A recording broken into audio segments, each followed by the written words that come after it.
ನಮ್ಮ ಸಂವಿಧಾನ ಜಾರಿಗೆ ಬಂದ ನಂತರ ಇದು ಬದಲಾಗಿದೆ. ಈ ಬದಲಾವಣೆಯನ್ನ 12ನೇ ಶತಮಾನದಲ್ಲಿ ಅವರು ಬಯಸಿದರು. ಹಾಗಾಗಿನೇ ಅನುಭವ ಮಟ್ಟದಲ್ಲಿ ಎಲ್ಲ ಜಾತಿಯ ಜನರನ್ನು ಸೇರಿಸಿಕೊಂಡು, ಎಲ್ಲ ಧರ್ಮದ ಜನರನ್ನು ಸೇರಿಸಿಕೊಂಡು, ಎಲ್ಲ ವರ್ಗದ ಜನರನ್ನು ಸೇರಿಸಿಕೊಂಡು, ಎಲ್ಲರಿಗೂ ಶಿಕ್ಷಣ ಬೇಕು ಅಂದ್ರು, ಮಹಿಳೆಯರಿಗೆ ಶಿಕ್ಷಣ ಕೊಟ್ಟರು. ಅನೇಕ ಮಹಾನ್ ತಾಯಿಯಂದರು ಆ ಕಾಲದಲ್ಲಿ ವಚನಗಳನ್ನು ಬರೆದರು. ಇದನ್ನೇ ಇವತ್ತು ನಮ್ಮ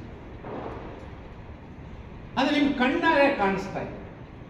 ಜಾತಿ ವ್ಯವಸ್ಥೆಯಲ್ಲಿ ಒಂದು ಮಹಿಳೆ ರಾಜಕೀಯ ಅಧಿಕಾರನ ಪಡೆಯೋಕೆ ಸಾಧ್ಯ ಇತ್ತಾ? ಇಲ್ಲ. ಆದ್ರೆ ಇವತ್ತು ದೇಶದ ರಾಷ್ಟ್ರಪತಿ ಯಾರು? ಯಾವ ಜಾತಿ? ಬುಡಕಟ್ಟು ಜಾತಿ ವ್ಯವಸ್ಥೆಯಲ್ಲಿ ಒಂದು ಬುಡಕಟ್ಟು ಮಹಿಳೆ ರಾಷ್ಟ್ರದ ಮೊದಲನೇ ಪ್ರಜೆ ಆಗೋಕೆ ಸಾಧ್ಯ ಇತ್ತಾ? ನೋಡಿ, ಆಗಿದೆ. ಅದಕ್ಕೆ ಕಾರಣ ನಮ್ಮ ಸಂವಿಧಾನ. ಈ ದೇಶದ ಪ್ರಧಾನಿ ಯಾರು? ನರೇಂದ್ರ ಮೋದಿ. ಯಾವ ಜಾತಿ? ಗಾಣಿಗರು.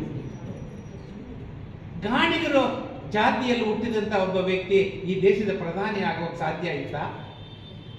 ಅದು ಸಾಧ್ಯ ಆಗಿದ್ರೆ ಅದು ನಮ್ಮ ಸಂವಿಧಾನ. ನಾನು ಕೋಲಾರ ಜಿಲ್ಲೆಯ ಒಬ್ಬ ರೈತನ ಮಗ ಜಾತಿ ವ್ಯವಸ್ಥೆಯಲ್ಲಿ ಏನಾಗಬೇಕು? ರೈತ.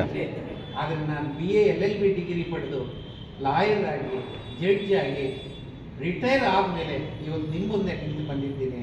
ಅದಕ್ಕೆ ಕಾರಣ ನನ್ನ ಸಂವಿಧಾನ. ಯಾವ ಕನಸನ್ನು 12ನೇ ಶತಮಾನದಲ್ಲಿ ವಚನಕಾರರು ಕಟ್ಟಿಕೊಂಡಿದ್ರು ಅದನ್ನ ಇವತ್ತು ನಮ್ಮ ಸಂವಿಧಾನದ ಮುಖಾಂತರ ನಾವು ಜಾರಿಗೊಳಿಸೋಕೆ ಪ್ರಯತ್ನ. ಹಾಗಾಗಿ ಈ ವಚನಕಾರರು ಲೆಫ್ಟ್ ರೈಟ್ ಅನ್ನೋ ಪ್ರಶ್ನೆ ಬಂದಾಗ ಯಾರು ಬಡವರ ಪರನೋ, ಯಾರು ಶೋಷಿತರ ಪರನೋ, ಯಾರು ಅಸ್ಪೃಶ್ಯರ ಪರನೋ, ಯಾರು ಲಿಂಗ ಸಮಾನತೆಯನ್ನು ಪ್ರತಿಪಾದಿಸ್ತಾರೋ, ಜಾತಿ ಅಸಮಾನತೆಯನ್ನು ವಿರೋಧಿಸ್ತಾರೋ, ಮೌಢ್ಯಾಚಾರವನ್ನು ವಿರೋಧಿಸ್ತಾರೋ ಅವರೆಲ್ಲ ಲಿಂಗಾಯತರಲ್ಲಿ, ಅವರೆಲ್ಲ ಬಸವಾದಿ ಶರಣರು.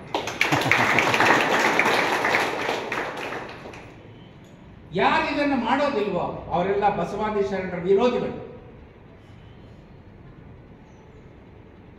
ಇಲ್ಲಿ ಒಂದು ಲೈನ್ ಡ್ರಾ ಮಾಡಬೇಕು.